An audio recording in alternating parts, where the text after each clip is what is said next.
ایک ایسی کہانی جس میں خواب بھی ہیں، حسد بھی، جدائی بھی، صبر بھی اور آخرکار اللہ کی مدد بھی۔ اللہ کی مدد کے ساتھ کامیابی بھی۔ یہ کہانی حسن، صبر اور تقوی کے پیکر حضرت یوسف علیہ السلام کی ہے۔ قرآن کہتا ہے نحن نقص علیک احسن القصص، ہم آپ کو بہترین قصہ سناتے ہیں۔ یہ صرف ایک قصہ نہیں بلکہ ہر غمزدہ دل کے لیے امید کا پیغام ہے۔ حضرت یوسف علیہ السلام حضرت یعقوب علیہ السلام کے پیارے بیٹے تھے۔ ایک رات یوسف علیہ السلام نے ایک عجیب و غریب خواب دیکھا۔ 11 ستارے، سورج اور چاند انہیں سجدہ کر رہے ہیں۔ جب یہ خواب والد محترم حضرت یعقوب علیہ السلام کو سنایا تو انہوں نے فوراً پہچان لیا کہ یہ اللہ کی طرف سے خاص نشانی ہے۔ انہوں نے فرمایا بیٹا یہ خواب اپنے بھائیوں کو نہ بتانا، وہ حسد میں کوئی غلط قدم نہ اٹھا لیں۔ یوسف علیہ السلام کی خوبصورتی، اخلاق اور والد کی محبت بھائیوں کو اچھی نہ لگی۔ شیطان نے ان کے دلوں میں حسد ڈال دیا۔ انہوں نے سازش کی کہ یوسف علیہ السلام کو کہیں دور لے جا کر ختم کر دو یا کسی کنویں میں پھینک دو۔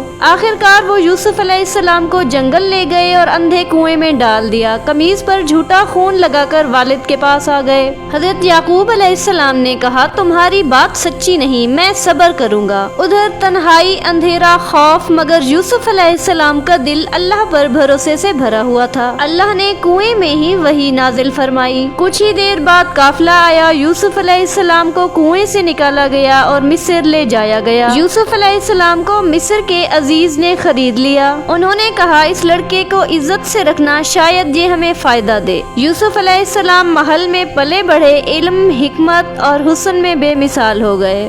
عزیز مصر کی بیوی نے یوسف علیہ السلام کو گناہ کی دعوت دی۔ دروازے بند تھے، موقع تھا، مگر یوسف علیہ السلام نے کہا میں اللہ کی پناہ مانگتا ہوں۔ اللہ نے یوسف علیہ السلام کو بچا لیا، مگر الزام انہی پر آ گیا۔ یوسف علیہ السلام کو جیل میں ڈال دیا گیا، لیکن جیل بھی اللہ کے نیک بندے کو نہ روک سکی۔ وہاں بھی یوسف علیہ السلام لوگوں کو اللہ کی طرف بلاتے رہے، خوابوں کی تعبیر بتاتے رہے۔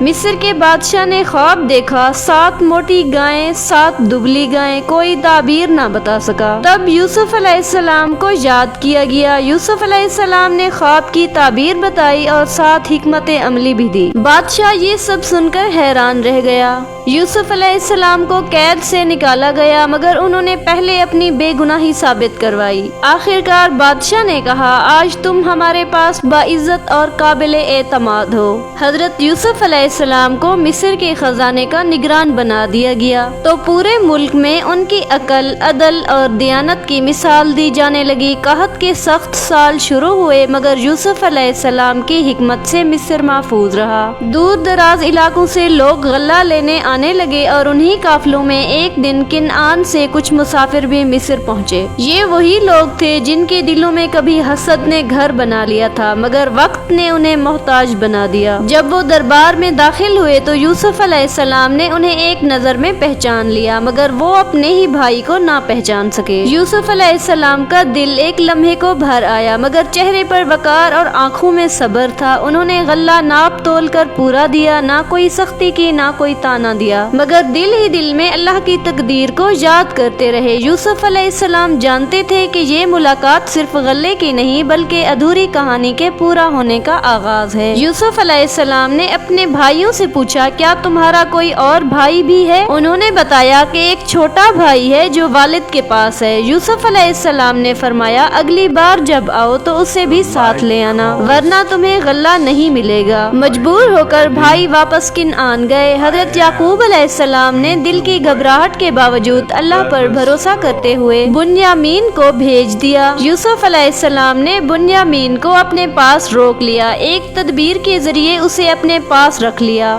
تاکہ سچ اور صبر کا امتحان مکمل ہو۔ بھائی پریشان ہو گئے، ان کے دلوں میں ندامت جاگنے لگی۔ بھائیوں نے یوسف علیہ السلام کے سامنے گڑ گڑا کر کہا ہم کمزور ہیں، ہمارے والد بہت بوڑھے ہیں، ہمیں خالی ہاتھ نہ لوٹائیں۔ یوسف علیہ السلام نے ان کے چہروں پر ماضی کی شرمندگی اور ٹوٹا ہوا غرور دیکھ لیا۔ یہ وہ لمحہ تھا جہاں حسد مر چکا تھا۔ یوسف علیہ السلام اب مزید ضبط نہ کر سکے، کمرہ خالی کروایا، آنسو آنکھوں سے بہنے لگے۔ انہوں نے فرمایا میں یوسف ہوں، یہ میرا بھائی ہے۔ بھائیوں کے قدم لڑکھڑا گئے، آنکھیں جھک گئیں، دل کانپ اٹھے۔ بھائیوں نے کہا اللہ کی قسم ہم خطا کار تھے۔ یوسف علیہ السلام نے فرمایا